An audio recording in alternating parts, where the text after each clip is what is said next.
जनता इधर उधर चिल्ला, क्या आपने वहाँ बना रखा है, क्या करती हैं? बताइए, हिंदुओं के ऐसी की तैसी कर रही हैं, दुनिया के बांग्लादेश कांग्रेस कार्यकर्ता भी मर रहे हैं, वो ऊपर साथ। वो सबको उनका वोट मिले, चाहे साला बंगाल निकल जाए यहाँ से, इससे उससे कोई मतलब नहीं। बहुत बेकार की नेता हैं। अरे कम से कम राष्ट्र और देश की तो समझिए, राष्ट्र और देश की समझिए। आज बाबा गवर्नमेंट है, कोई साला आँख उठा के किसी को देख नहीं सकता, किसी की हिम्मत नहीं, खुद अखिलेश की हिम्मत नहीं है। ये सब गंदे लोग हैं। ये लोग जो है वही अपने पाले पोसे चोरों को फिर वही रोड पर ला देंगे। बाबा बहुत ईमानदार आदमी है, बेहद ईमानदार है। वो सारे यूपी का, जब भी दिल्ली को आया जाता है यूपी से ही होगा, यूपी में किसी का कोई कहा जाता है जो दिल्ली का रास्ता है वो यूपी से होकर आता है, सबसे ज्यादा सीटें वहीं पर हैं यूपी में। तो वहाँ से 80 में 80 सीटें बाबा पाएंगे। 80 में से 80 80 में से 80 में खुद हार जाएंगी। सोनिया गांधी हार जाएंगी इस बार।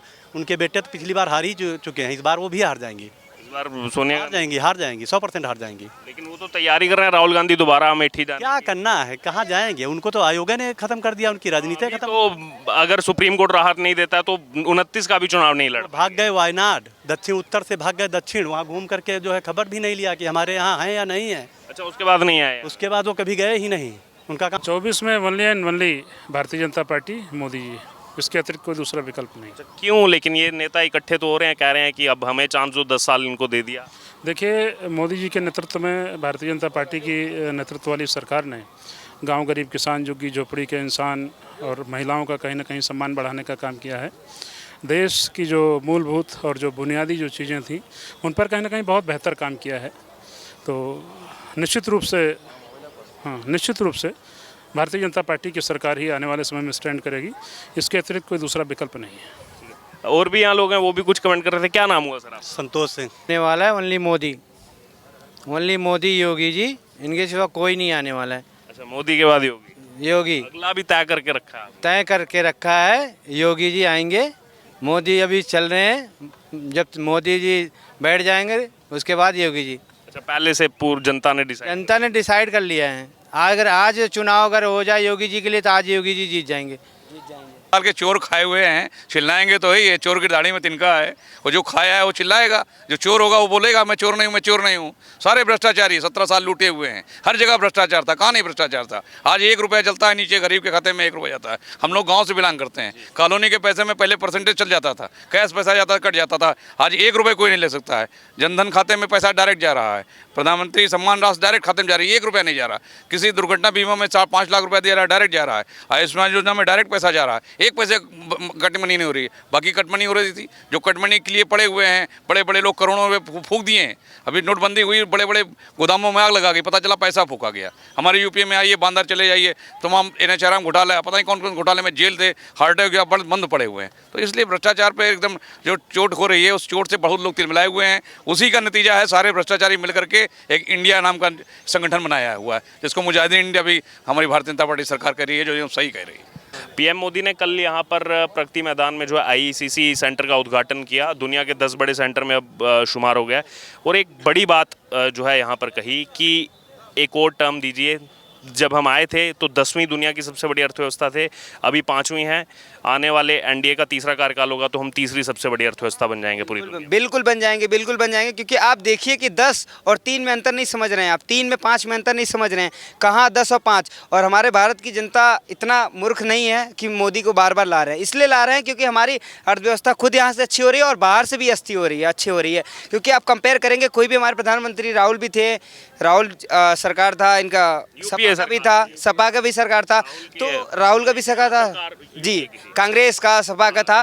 तो इतना वैल्यू नहीं था जितना हमारे बीजेपी में वैल्यू है, जितना मोदी का वैल्यू है। आज तक कोई प्रधानमंत्री का वैल्यू नहीं हुआ। ब्रिटेन के जो सांसद हैं ब्रिटेन के, उन्होंने कहा था कि इंडिया ऐसे बढ़ता रहा तो 2047 तक पहला या दूसरा सबसे बड़ा अर्थव्यवस्था वाला देश बन जाएगा। 47 तक तो पहला आ जाएगा, दूसरा जो है 5 साल तक, 30 तक आ जाएगा। अच्छा, 5 साल तक, यानी कि मोदी जी तीसरा कह रहे हैं, जनता का कहना है कि दूसरा। साल ज़्यादा से ज़्यादा 5 साल और दो मोदी जी को, दूसरे स्थान पे आ जाएंगे। ठीक है। और फिर क्या नाम है आपका? प्रदीप सिंह, एडवोकेट। कहाँ के रहने वाले प्रदीप सिंह? सिद्धौली, सीतापुर। अच्छा, सीतापुर उत्तर प्रदेश के रहने वाले। पेशे से वकील हैं पेशे से। अच्छा सर, पूरे देश भर में सर्वे चल रहा है, सबकी राय जानना चाहते हो, और आप क्योंकि पेशे से वकील भी हैं, तो क्या लग रहा है आपको अभी जो पॉलिटिकल सिनेरियो चल रहा है, कौन कैपेबल है, कौन बेस्ट है 24 के लिए? मोदी के अगेंस्ट जितने भ्रष्ट हैं सब एक है, ओनली मोदी, कोई नहीं है इसके अलावा प्रेजेंट टाइम में।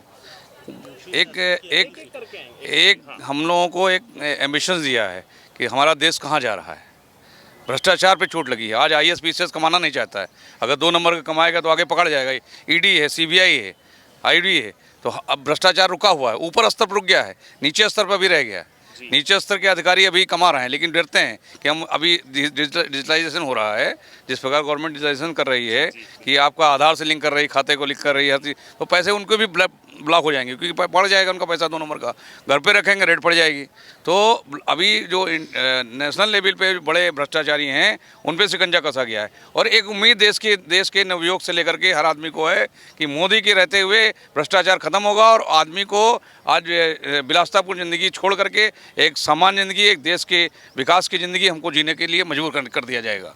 आपने नाम लिया ईडी, सीबीआई जांच एजेंसियों का, ये नाम विपक्षी गठबंधन भी लेते हैं। अभी कर्नाटक से भी सबने एक सुर में बोला कि ईडी सीबीआई तो छोड़ दी जा रही है हमारे पीछे, डर गए हैं मोदी हमसे। 70 साल के चोर खाए हुए हैं, चिल्लाएंगे तो ही, ये चोर की दाढ़ी में तिनका है। वो जो खाया है वो चिल्लाएगा, जो चोर होगा वो बोलेगा मैं चोर नहीं हूँ, मैं चोर नहीं हूँ। सारे भ्रष्टाचारी 17 साल लूटे हुए हैं, हर जगह भ्रष्टाचार था। कहाँ नहीं भ्रष्टाचार था? आज 1 रुपया चलता है, नीचे गरीब के खाते में 1 रुपया जाता है। हम लोग गाँव से बिलोंग करते हैं, कॉलोनी के पैसे में पहले परसेंटेज चल जाता था, कैश पैसा जाता कट जाता था। आज 1 रुपये कोई नहीं ले सकता है। जनधन खाते में पैसा डायरेक्ट जा रहा है, प्रधानमंत्री सम्मान राशि डायरेक्ट खाते में जा रही है, 1 रुपया नहीं जा रहा। किसी दुर्घटना बीमा में 4-5 लाख रुपया दिया रहा है, डायरेक्ट जा रहा है। आयुष्मान योजना में डायरेक्ट पैसा जा रहा है, 1 पैसे कटमनी नहीं हो रही है। बाकी कटमनी हो रही थी, जो कटमनी के लिए पड़े हुए हैं, बड़े बड़े लोग करोड़ों रुपये फूंक दिए हैं। अभी नोटबंदी हुई, बड़े बड़े गोदामों में आग लगा गई, पता चला पैसा फूका गया। हमारे यूपी में आइए, बांदर चले जाइए, तमाम NHRM घोटाला, पता नहीं कौन कौन घोटाले में जेल थे, हार्ट अटैक बंद पड़े हुए हैं। तो इसलिए भ्रष्टाचार पर एकदम जो चोट हो रही है, उस चोट से बहुत लोग तिलमिलाए हुए हैं। उसी का नतीजा है सारे भ्रष्टाचारी मिलकर के एक इंडिया नाम का संगठन बनाया हुआ है, जिसको मुजाहिदीन इंडिया भी हमारी भारतीय जनता पार्टी सरकार कह रही है, जो सही कह रही है। ये जो आपने जिक्र किया कि 1 रुपया डलता है 1 रुपया आता है, आज भी 8.5 करोड़ किसानों की किस्त जो है वो डाली गई है राजस्थान से पीएम मोदी की तरफ से। तो बार बार ये भी जिक्र करते हैं बीजेपी के नेता कि पहले खुद के प्रधानमंत्री जो होते थे वो कहते थे 1 रुपया डालो तो नीचे तक 15 पैसे ही पहुंचता है, 85 पैसा तो कहीं बीच में ही गड़बड़ हो जाता है। अब लेकिन हम देख रहे हैं कि वो 1 रुपया ट्रांसफर होता है, उसी टाइम बैंक खाते में आ जाता है। तो भाई साहब, आप डिजिटल इंडिया हो गई है। आप भी जानते हैं कि आप पहले फ़ोन नहीं था, पहले चिट्ठी जाती थी, 15 दिन में पहुँचती थी। आज सीधे टेलीफोन कर दिया, आपने मैसेज कर दिया, तो डिजिटलाइजेशन का फ़ायदा तो मिलेगा ही मिलेगा। ये हमारी संचार क्रांति है, संचार क्रांति का फायदा आम जनता को मिल रहा है। आज हर आदमी को जो है पैसा मिल रहा है, हर आदमी को डिजिटलाइजेशन हो रहा है। बस यही मेरा कहना है कि सरकार को कोई तोड़ नहीं सकता है। ये सरकार कंटिन्यू रिपीट करेगी, जब तक रिपीट करेगी, जब तक इसके अगेंस्ट ऐसा ही अच्छा ईमानदार व्यक्ति नेतृत्व हमारे देश को नहीं मिलेगा विपक्ष में। एक आखिरी कमेंट, जो आपने सबसे पहले शुरुआत की थी, पेशे से आप वकील हैं। इस समय उत्तर प्रदेश क्या पूरे देश भर में एक चर्चा चल रही है ज्ञानवापी परिसर के मुद्दे को लेकर के, क्योंकि मामला जो है कभी Allahabad high court, supreme court, लगातार इसमें दांव-पेच जो है चल रहा है। बीच में सर्वे के लिए भी कहा जा रहा है। एक कानूनी जानकार होने के मुताबिक आपको क्या लग रहा है इस मामले में, क्या कैसे होना चाहिए? ये बहुत ही संवेदनशील मुद्दा है। इस पे मुस्लिम धर्म गुरुओं ने एकदम स्पष्ट नज़ीर दे रखी है। जिस धर्म स्थल पर कोई हिंदू कार्य होता है या हिंदू मूर्तियाँ होती हैं, वहाँ पे इबादत कबूल नहीं की जाती है। ये एकदम स्पष्ट मुस्लिम धर्म गुरुओं का प्रेस्क्राइब फार्मूला है। उसके बावजूद ये एकदम सर्वविदित है, जितने भी देश के मंदिरों को तोड़ करके का रूप दिया गया है, उसमें इबादत करने वाले स्वतः उनको अगर हिंदुओं को सौंप दें, तो हमको लगता है देश में एक सौहार्दपूर्ण वातावरण बनेगा। और उनकी जो उनके धर्मगुरुओं द्वारा कही हुई बात को वो खुद परीक्षित करें, या सरकार कोर्ट के माध्यम से और एक PIL के माध्यम से, जनहित के माध्यम से जाती है। हम तो कहते हैं जो देश के धर्मगुरु हैं, मुस्लिम धर्मगुरु हैं, वो मेरे परिवार के हैं, हमारे भाई हैं। या आज मक्का जाते हैं तो उनको हिंदू मुसलमान कहा जाता है। तो इसलिए जो हमारे हिंदू भाई मुस्लिम भाई हैं, उनको खुद चाहिए कि अपने मजहबी लोगों को बैठा करके अपनी जो दावा किया जा रहा है कि ये धर्मस्थल हिंदू का था, उसको सर्वे कर लें। अगर उसमें सर्वे करने पे हिंदू का वो मिलता है तो उसको हिंदुओं को सौंप दें, क्योंकि उनकी इबादत उनको कबूल ही नहीं है, उनके धर्म के हिसाब के कबूल नहीं है। फिर क्यों झगड़ा पाले हुए हैं? ये देश में झगड़ा सिर्फ राजनीतिक लोगों द्वारा पाला गया। अगर हिंदू धर्मगुरु हिंदू के जो अच्छे जो धार्मिक नेता हैं और मुस्लिम धर्मगुरु अगर बैठ करके एक जगह पे इसका निष्कर्ष निकालें, तो हमको लगता है इस देश में सामंजस्यपूर्ण और सौहार्दपूर्ण वातावरण बन जाएगा और पॉलिटिकल रोटियां सेकने वाले नेताओं की नेतागिरी बंद हो जाएगी। ठीक है, बहुत बहुत धन्यवाद सर। और भी कुछ लोग हैं यहाँ घूमने आए हैं इंडिया गेट पर, उनसे जानेंगे। क्या नाम हुआ? राघवेंद्र सिंह, कहाँ के रहने वाले? सिधौली जनपद सीतापुर, उत्तर प्रदेश। उत्तर प्रदेश के रहने वाले। आपको क्या लग रहा है 24 में क्या होगा? बाकी विपक्षी दल भी एक साथ जुट रहे हैं कि नहीं अब तो रोकेंगे हम मोदी को? 24 में only and only Bharatiya Janata party, Modi ji इसके अतिरिक्त कोई दूसरा विकल्प नहीं। क्यों लेकिन ये नेता इकट्ठे तो हो रहे हैं, कह रहे हैं कि अब हमें चांस दो, 10 साल इनको दे दिया। देखिए, मोदी जी के नेतृत्व में भारतीय जनता पार्टी की नेतृत्व वाली सरकार ने गांव, गरीब, किसान, झुग्गी झोपड़ी के इंसान और महिलाओं का कहीं ना कहीं सम्मान बढ़ाने का काम किया है। देश की जो मूलभूत और जो बुनियादी जो चीज़ें थी उन पर कहीं ना कहीं बहुत बेहतर काम किया है। तो निश्चित रूप से भारतीय जनता पार्टी की सरकार ही आने वाले समय में स्टैंड करेगी, इसके अतिरिक्त कोई दूसरा विकल्प नहीं है। और भी यहाँ लोग हैं, वो भी कुछ कमेंट कर रहे थे। क्या नाम हुआ सर आप? संतोष सिंह। संतोष जी, आप कह रहे थे 80 में से 80, किसको? समाजवादी को, बीजेपी को, किसको? समाजवादी को नहीं, सिर्फ सिंगल बीजेपी। अखिलेश यादव कह रहे थे 80 की 80 लाएंगे इस बार। कुछ नहीं, बिल्कुल गलत 100% गलत। वो कानून व्यवस्था के नाम पर वोटिंग होगी। कानून व्यवस्था उनकी बहुत चरमराई हुई थी। गुंडे, माफिया, लुच्चे, लफंगे साले रोड पर निकलना नहीं देते। आज बाबा की गवर्नमेंट है, कोई साला आँख उठा के किसी को देख नहीं सकता, किसी की हिम्मत नहीं, खुद अखिलेश की हिम्मत नहीं है। ये सब गंदे लोग हैं। ये लोग जो है वही अपने पाले पोसे चोरों को फिर वही रोड पर ला देंगे। बाबा बहुत भी ईमानदार आदमी है, बेहद ईमानदार है। वो सारे यूपी का जब भी दिल्ली को आया जाता है, यूपी से ही होगा। यूपी में किसी का कुछ कहा जाता है जो दिल्ली का रास्ता है वो यूपी से होकर आता है, सबसे ज़्यादा सीटें वहीं पर हैं यूपी में। तो वहाँ से 80 में 80 सीटें बाबा पाएंगे। 80 में से 80 80 में खुद हार जाएंगी। सोनिया गांधी हार जाएंगी इस बार। उनके बेटे तो पिछली बार हार ही चुके हैं, इस बार वो भी हार जाएंगी। इस बार सोनिया हार जाएंगी 100% हार जाएंगी। लेकिन वो तो तैयारी कर रहे हैं राहुल गांधी दोबारा अमेठी जाने क्या करना है, कहाँ जाएंगे? उनको तो आयोग ने खत्म कर दिया, उनकी राजनीति खत्म। तो अगर सुप्रीम कोर्ट राहत नहीं देता तो 29 का भी चुनाव नहीं लड़। भाग गए वायनाड, दक्षिण उत्तर से भाग गए दक्षिण, वहाँ घूम करके जो है खबर भी नहीं लिया कि हमारे यहाँ है या नहीं है। अच्छा, उसके बाद नहीं आए? उसके बाद वो कभी गए ही नहीं, उनका काम खत्म हो चुका। लेकिन हमने देखा था 2014 में जब स्मृति ईरानी हारने के बावजूद वो वहीं क्षेत्र में जाती रहती। हाँ, वो परमानेंट जो है अपने कार्यकर्ताओं से लगी रही और कार्यकर्ताओं से उत्साह देती रही और अपना पूरा मूवमेंट चला करके और उनको हरा दिया। जैसे कि जगजीवन राजनयन ने इंदिरा जी को हरा दिया था। इसी तरीके से इंदिरा जी के पीछे राजनयन जी लगे थे। एक बार वो बिल्लारी वहाँ चले गए थे, वहाँ चिकमंगलूर, वहाँ भी वो लड़ने चले गए थे। वहाँ नारा लगता था, एक बंदरिया 100 लंगूर, चिकमंगलूर। अंततोगत्वा रायबरेली में उनको भी हारना पड़ा। अब एक आखिरी कमेंट, उत्तर प्रदेश में अगर बात की जाए, समाजवादी पार्टी से पहले बीएसपी की सरकार थी, मायावती जो है वो मुख्यमंत्री रही। उन्होंने तो कहा कि हम अकेले चुनाव लड़ेंगे, अकेले सब सीटों पर, और प्रधानमंत्री पद का दावेदार उन्होंने मायावती को बना दिया बीएसपी ने।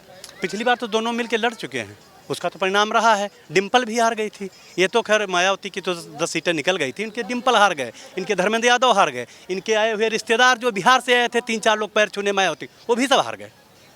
तो क्या जीतेंगे? ये सब मिल करके एक बार देख चुके हैं, इनका कुछ है ही नहीं।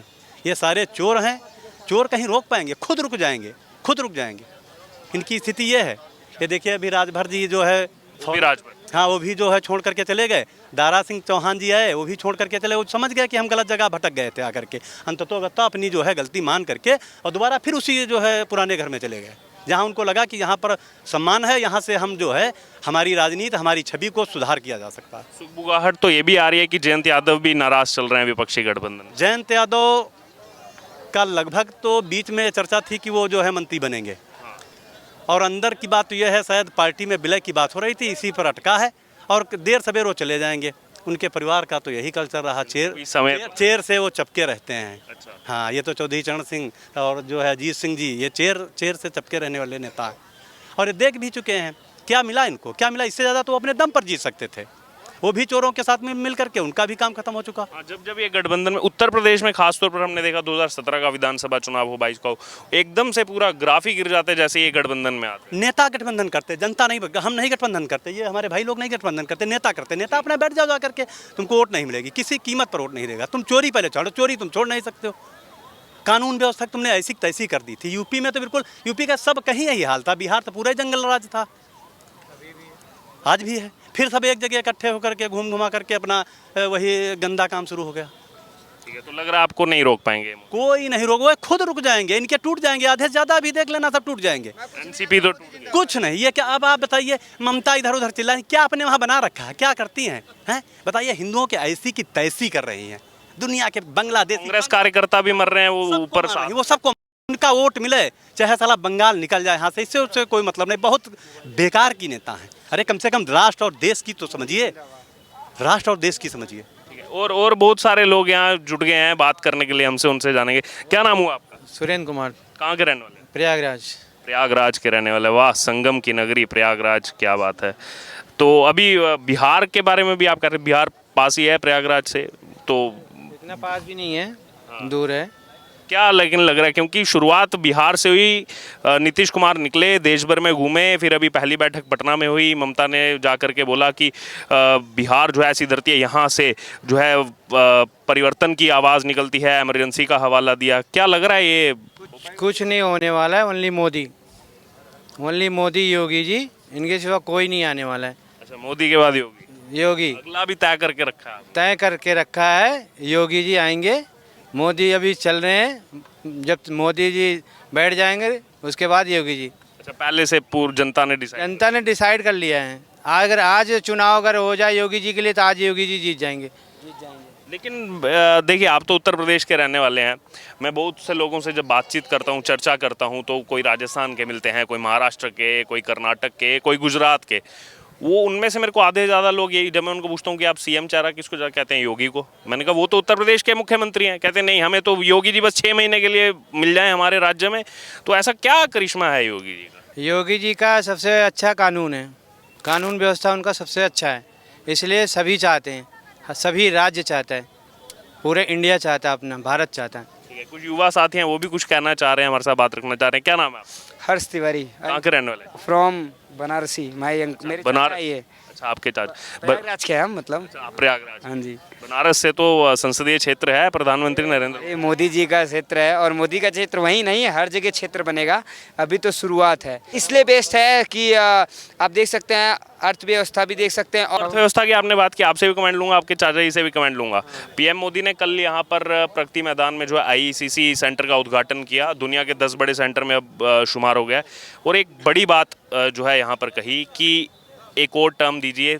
जब हम आए थे तो 10वीं दुनिया की सबसे बड़ी अर्थव्यवस्था थे, अभी 5वीं हैं। आने वाले एनडीए का तीसरा कार्यकाल होगा तो हम तीसरी सबसे बड़ी अर्थव्यवस्था बन जाएंगे पूरी दुनिया में। बिल्कुल बन जाएंगे, बिल्कुल बन जाएंगे, क्योंकि आप देखिए कि 10 और 3 में अंतर नहीं समझ रहे हैं, आप 3 में 5 में अंतर नहीं समझ रहे हैं, कहाँ 10 और 5। और हमारे भारत की जनता इतना मूर्ख नहीं है कि मोदी को बार बार ला रहे हैं। इसलिए ला रहे हैं क्योंकि हमारी अर्थव्यवस्था खुद यहाँ से अच्छी हो रही है और बाहर से भी अच्छी हो रही है। क्योंकि आप कंपेयर करेंगे, कोई भी हमारे प्रधानमंत्री राहुल भी थे, राहुल सरकार था इनका, सपा का भी था, सपा का भी सरकार था, तो राहुल का भी सरकार था जी, कांग्रेस का, सपा का था, तो इतना वैल्यू नहीं था जितना हमारे बीजेपी में वैल्यू है, जितना मोदी का वैल्यू है। आज तक कोई प्रधानमंत्री का वैल्यू नहीं हुआ। ठीक है, आपसे इस पे कमेंट लेना चाहता हूँ। उन्होंने कहा कि एक और एनडीए का टर्म आएगा, तो अगर आता है 24 फिर 29 तक चलेगा, यानी 29 तक का उन्होंने लक्ष्य लिया है कि तीसरी सबसे बड़ी अर्थव्यवस्था बनाना है भारत। थ्री आप कह रहे हैं, दूसरी आ जाएगी। कितने सालों में? किसको? दूसरी कितने सालों में आ जाएगी? दूसरी ज़्यादा से ज़्यादा 5 साल में वो भी आ जाएगी। अगले 5 साल में? अगले 5 साल में दूसरी आ जाएगी।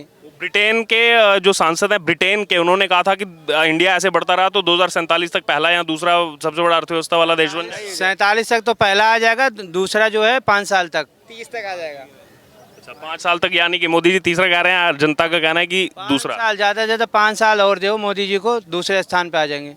ठीक है, और